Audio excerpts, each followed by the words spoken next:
3 number Masud রাদিয়াল্লাহু তাআলা قال رسول الله صلى الله عليه وسلم تابعوا بين الحج والعمرة فإنهما ينفيان الفقر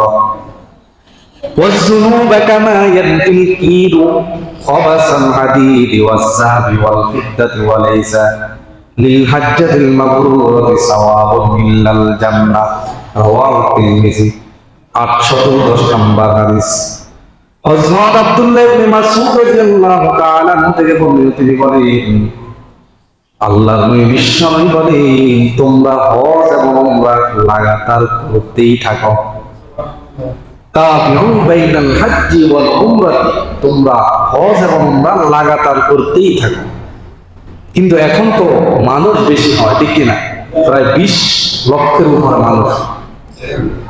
ধারণ ক্ষমতা কম এই জন্য চাইলেও অনেকেই প্রত্যেক বছর যাইতে পারে না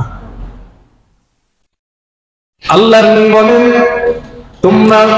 হজ এবং উমরা লাগাতার করতে থাকো যদি লাগাতার করতে থাকো তোমাদের গুনাহগুলোকে আল্লাহ তাআলা এমন ভাবে ক্ষমা করে দিবেন যেমন ভাবে কামার তার লোহা থেকে যেমন জংগুলা দূর করে দেয় তেমন ভাবে তোমাদের কলব থেকে গুনাহগুলোকে আল্লাহ তাআলা সরায়া দিবেন আর দরিদ্রতা তোমাদের থেকে দূরে সরে যাবে